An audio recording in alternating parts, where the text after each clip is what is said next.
Halo Jogja, kembali saya mengadakan seminar, yaitu seminar rahasia keajaiban doa, seminar healing, seminar pengembangan diri yang akan saya adakan pada tanggal 4 Juni. Sekali lagi, pada tanggal 4 Juni, khusus buat kamu yang merasa kebingungan dalam praktek sebuah keilmuan, baik itu law of attraction ataupun hukum tarik-menarik ataupun ilmu pengembangan diri.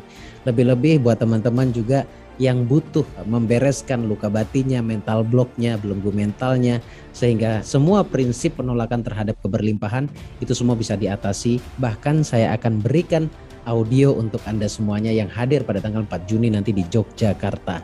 Kemudian yang tidak kalah pentingnya buat teman-teman yang ngerasa nih selama ini sudah ibadah, sudah maksimal dalam usaha tetapi tidak menemukan titik tengah atau tidak menemukan solusi dari setiap usaha yang dijalani. Saya akan program Anda, saya akan berikan terapi-terapi terdahsyat dari saya saat nanti di Jogja. Saya tunggu pendaftaran Anda, silakan hubungi nomor yang sudah tertera di video ini dan sampai ketemu bersama saya di sana di Yogyakarta. Assalamualaikum warahmatullahi wabarakatuh. Assalamualaikum warahmatullahi wabarakatuh. Waalaikumsalam warahmatullahi wabarakatuh. Bismillahirrahmanirrahim. Alhamdulillahirabbil alamin. Allahumma sholli ala sayidina Muhammad wa ala ali sayidina Muhammad. Apapun kondisi Anda, latar belakang Anda, masalah Anda, berbahagialah, cerialah. Karena dari situlah pintu gerbang perubahan akan dimulai. Masih di channel Gus Baraja, rahasia keajaiban doa, channel edukasi, channel motivasi, dan channel pengembangan diri. Mantap, kita masih berbicara di jalur kaya para penonton sekalian. Kita panggil master kita, Mas Roni, muncul. Siap, Pak Rosidi. Alhamdulillah kita bisa kumpul kembali nih bersama Alhamdulillah. Belajar kembali nih kita nih menaikkan kapasitas diri kita biar jalur kayanya semakin terbuka lebar. Amin, amin, amin.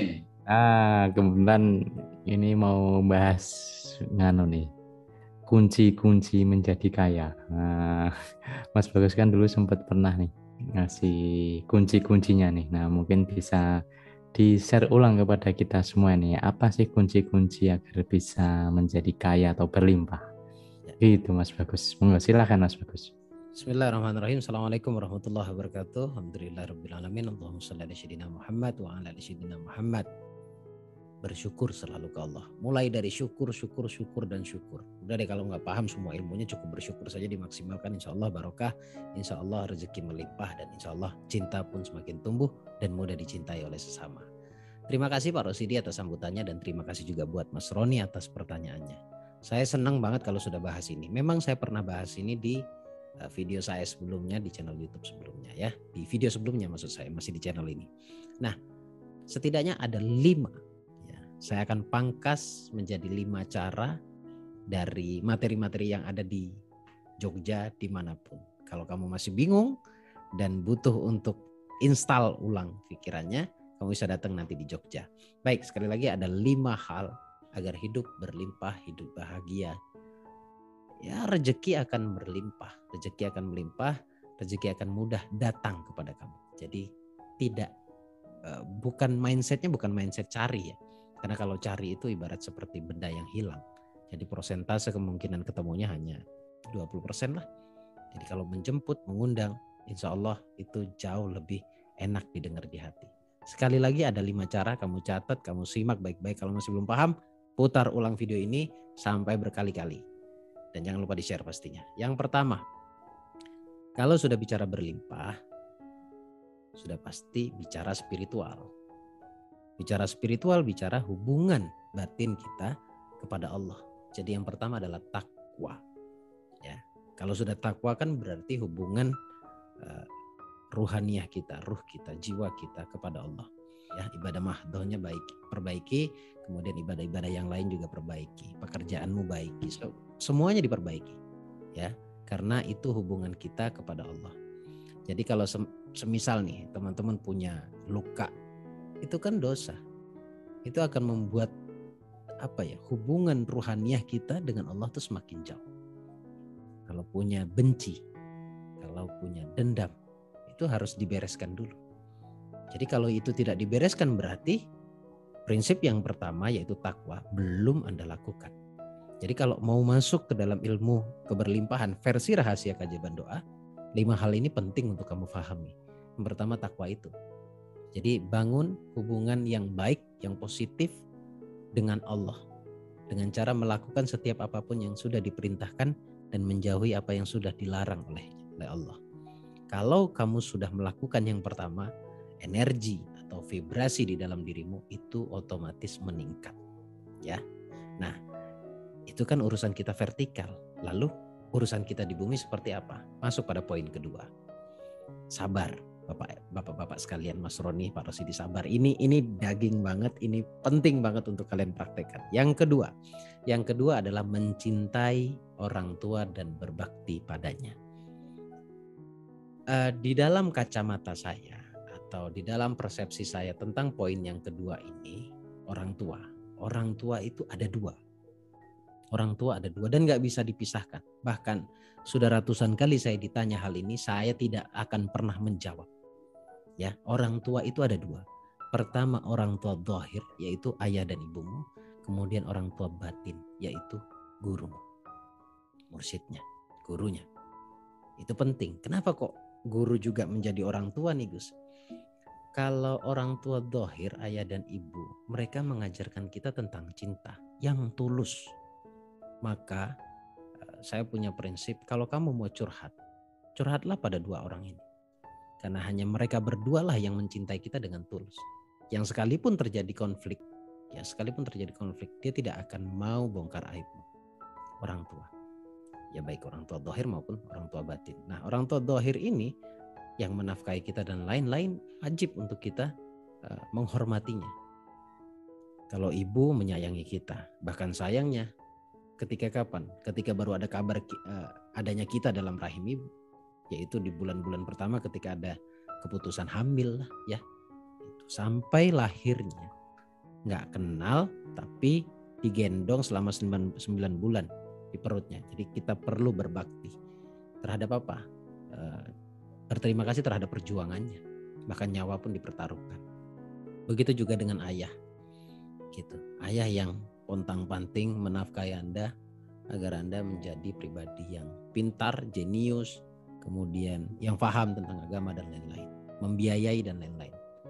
Itu orang tua zahir. Nah, orang tua batin, bagaimana tidak? Orang tua batin adalah guru kita. Guru kita adalah orang yang mengenalkan kita, memperkenalkan kita kepada Allah, kepada aturan-aturan Allah, kepada hukum cinta juga, bahkan guru juga mengajarkan. Maka dulu saya pernah ditanya puluhan kali, ratusan kali, mana semisal harus dipilih dari salah satunya? Siapa yang dipilih? Pertanyaan bodoh bagi saya. Karena ada di kanan dan di kiri saya. Orang tua zahir saya ada di kanan saya. Di dada saya sebelah kanan. Di dada saya sebelah kiri ada guru saya. Tempatnya sama-sama istimewa. Dan tidak mungkin saya samakan. Gitu. Dan bahkan tidak akan mungkin saya buang dari salah satunya. Jadi perlu untuk berbakti kepadanya. Percaya deh. Kamu ikuti 5 hal ini ya, dan kamu jangan skip videonya. Kemudian setelah berbakti itu banyak cara ya, dengan akhlak, dengan etika, kemudian dengan kasih sayang, dengan materi bahkan.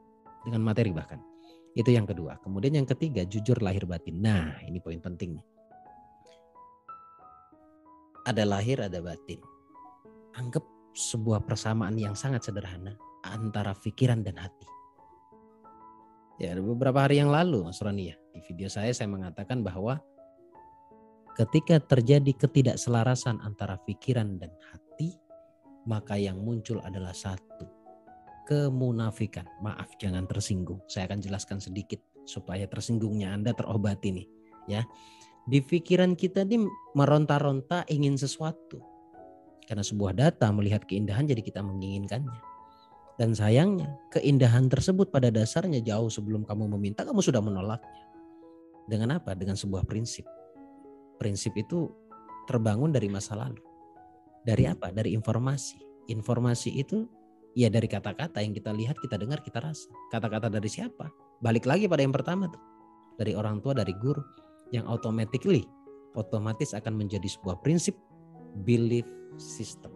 Sebuah keyakinan di dalam diri. Itu berbahaya. Jadi kalau ini dan ini selaras, insya Allah akan Allah mudahkan semuanya. Kenapa? Karena yang terkoneksi kepada Allah itu hati. Saya paling senang kalau sudah bahas ini. Biasanya nggak ada titik koma nih Pak. Ya. Jadi di sini nih hati, ruang kita, hati kita itu tempat semua penyimpanan data. Tempat semua menyimpan data yang pernah kita lihat, kita dengar, kita rasa. Dan inilah yang terkoneksi pada alam semesta kepada Allah. Kalau hanya ini dan ini, maaf 1000 maaf. Ini bisa kita desain kapanpun. Tetapi kalau ini butuh pembenahan secara maksimal. Di jiwa. Belief system. Ada keyakinan yang harus dirubah. Kadang-kadang ada keyakinan yang dirasa, ada pun yang tidak dirasa. Sehingga saya tidak heran. Gus, saya sudah berjuang mati-matian, saya sudah bersungguh-sungguh. Saya sudah kerja keras seperti video sebelumnya. Tapi kok nggak maksimal. Ada sebuah program di dalam dirimu yang sebenarnya terhadap ikhtiarmu, terhadap usahamu, itu hatimu menolak. Sebuah prinsip sekali lagi. Contoh prinsipnya ya, singkat saja contoh prinsipnya bahwa hidup itu nggak perlu kaya.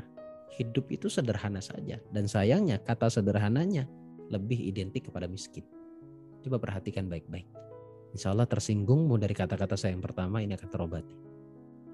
Nah ketika di dalam hati, di dalam jiwa, di dalam ruh ada sebuah prinsip bahwa orang kaya itu cenderung menindas, orang kaya cenderung menyakiti yang lemah. Nah hal-hal seperti itu berarti sebuah penolakan. Kata-kata demikian adalah sebuah penolakan terhadap apa keberlimpahan atau kekayaan itu sendiri. Singkatnya seperti itu. Jadi poin ketiga adalah jujur lahir batin. Buat ini menjadi selaras. Yang keempat.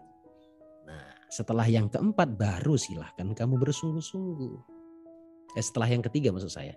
Barulah kamu bersungguh-sungguh. Sungguh-sungguh itu maksimal. Manjat wajib. Barang siapa yang bersungguh-sungguh maka dia akan dapat apa yang dia inginkan. Nah sungguh-sungguh ini itu kelihatan dari kualitas syukurnya. Gitu. Kalau kita bersyukur pada satu hal, kita jauh akan lebih sungguh-sungguh dan melibatkan cinta pada satu profesi kita yang kita jalani saat ini. Ada 2 hari sebelumnya, kalau nggak salah ada satu video saya yang menjelaskan tentang kesungguhan, ya, tentang maksimalnya atau yang kemarin kalau nggak salah. Itu kamu perlu tonton itu berulang. Jadi kalau sudah sungguh-sungguh, pasti kualitas syukurnya meningkat. Kalau sudah kualitas syukurnya meningkat, ya karena yang ketiga sudah dilakukan nih, pasti akan Allah tambah. Kan gitu lah, in syakartum la azidannakum. Pasti akan Allah tambah. Kemudian yang kelima, jadi setelah kamu sungguh-sungguh. Jadi kerjanya sungguh-sungguh, bukan kerja keras loh ya. Bukan kerja keras, sekali lagi Bapak Roni dan Bapak Rosidi. Jadi kerjanya sungguh-sungguh. Pakai hati, pakai rasa, pakai senang, pakai bahagia. Gitu. Yang kelima, yang terakhir. Yang terakhir ini paling dilema saya menjelaskannya. Lagi-lagi ini lagi. 4 ini ditentukan oleh 1 ini yang terakhir. Yaitu sodakoh, sedekah. Gak ada jalan lain Bapak Ibu. Gak ada. Gak ada jalan lain. Kalau mau kaya, ya harus berani berbisnis. Bisnis apa? Bisnis keberanian. Bisnis harta yang kita miliki jangan digenggam. Ada 2,5% itu milik orang lain. Bahkan kamu memberikan 2,5% pun itu menurut saya belum sedekah. Karena Anda masih mengembalikan hak orang lain. Kalau lebih daripada itu sisanya itu menjadi sedekah. Menurut saya. Saya nggak tahu ini secara hukum tertolak apa tidak. Cuma yang jelas 2,5% adalah hak orang lain yang ada di dalam rezeki kita dan kita kembalikan. Berarti kan belum. Benar Pak Rasidi? Ya. 3%, 5%, sisanya itu baru nilainya sedekah. Nah, kan senyum cuma juga sedekah. Ya kan? Menolong orang juga sedekah. Ya iyalah kalau itunya. Karena kebetulan Anda kan ingin berlimpah rezekinya, ya pasti harus rezeki juga yang Anda keluarkan. Jangan diakalin lah bab sedekah ini. Gitu. Sedekah, lakukan sedekahnya dengan maksimal. Dan sedekah juga ada caranya. Ya, ada peruntukan yang lebih jitu untuk mengundang keberlimpahan itu, mengundang keajaiban itu. Kalau sebagai closing dari saya ada 3, saya titip 3. Saya udah nggak keluh lagi ngomongin ini Mas. Mau diikutin monggo, nggak diikutin juga ya nggak apa-apa. Saya nggak rugi. Saya share ilmu di sini. Pertama, jaga perut, jaga kebutuhan ibumu atau ayahmu. Keduanya. Kemudian jangan pernah lupakan sedekah juga kepada gurumu. Ya. Siapapun guru Anda. Lebih-lebih guru-guru yang menuntun Anda pada nilai-nilai kebaikan atau nilai-nilai agama yang baik. Yang kedua itu. Kemudian yang ketiga adalah fakir miskin. Fakir miskin itu sudah termasuk saudara yang sekiranya kesusahan. Tapi dengan catatan, perhatikan baik-baik. Kalau mau sedekah kepada saudaramu, kepada fakir miskin, kamu juga harus perlu melihat apakah ini berpotensi membentuk mentalnya menjadi mental miskin. Kalau itu berpotensi, jangan dulu, pindahkan pada orang lain. Dan kalau mau bersedekah kepada anak yatim, kepada fakir miskin, duafa dan lain-lain, ingat, minimal Anda pernah melihatnya secara langsung, ya. Minimal Anda bisa berinteraksi, kemudian Anda bisa didoakan olehnya, ya. Anda bisa didoakan olehnya. Lihat, perhatikan baik-baik. Online gimana Gus? Sering muncul di Instagram. Ya boleh selama Anda believe, selama Anda yakin bahwa memang tempatnya ada, silakan. Itu baik, itu baik. Tapi setidaknya sebelum ke sana perhatikan dulu dua hal yang sangat penting nih, orang tua dan gurumu. Insya Allah barokah, insya Allah manfaat, insya Allah berlimpah. Semoga menjawab Mas Roni, Pak Rosidi. Oh, ini bukan pertanyaan ya, maaf ya. Ini sebuah edukasi dari saya, ada 5 praktekkan itu. Silakan. Mantap. Mas Roni langsung masuk ke info yang bisa diinfokan ke teman-teman terkait seminar-seminar Gus Baraja. Silakan Mas Roni. Insya Allah kalau teman-teman pengen tahu lebih dalam nih bagaimana menjalani kehidupan yang penuh kedamaian, kebahagiaan, bahkan meraih keberlimpahan. Nah, kebetulan kita ada seminar rahasia keajaiban doa yang insya Allah akan kita adakan di Jogja 4 Juni. Nah, nanti di sana akan dibahas lebih dalam lagi rahasia dari doa yang memang tidak diketahui oleh banyak orang. Kemudian juga di sana nanti akan terjawab nih, kenapa kok kita sudah berdoa tapi kok nggak kunjung-kunjung terwujud? Itu sebenarnya ada apa yang salah? Nah, di sana juga dikupas rahasia dari dunia pikiran dan dunia rasa. Yang dimana kalau kita paham itu, kita akan mudah dalam mewujudkan impian-impian kita.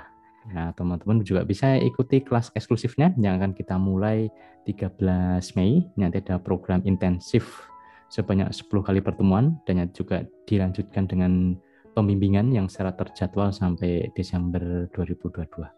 Nah, kalau teman-teman pengen belajar lebih detailnya, nah gimana caranya, tinggal klik link yang ada di deskripsi. Mungkin itu yang bisa saya sampaikan, Pak Rosidi. Oke, terima kasih Mas Roni atas informasinya. Teman-teman, Bapak Ibu semua, kebahagiaan kita, kesuksesan kita, keberlimpahan kita ditentukan oleh kualitas diri kita. Maka jangan pernah sayang untuk menginvestasikan diri atau berinvestasi dari leher ke atas. Karena untuk buat kepentingan diri kita sendiri. Apapun masalah Anda, apapun latar belakang Anda, cerialah, bahagialah, tersenyumlah. Terima kasih telah menyimak video-video kami. Mudah-mudahan ini membawa manfaat bagi kita semua. Kita doakan selalu sehat, bahagia, ajaib, dan berkelimpahan. Kita akhirnya undur diri. Saya Rosidi. Saya Roni. Saya Bagus Baraja. Sampai ketemu di Jogja. Terima kasih. Assalamualaikum warahmatullahi wabarakatuh. Waalaikumsalam warahmatullahi wabarakatuh.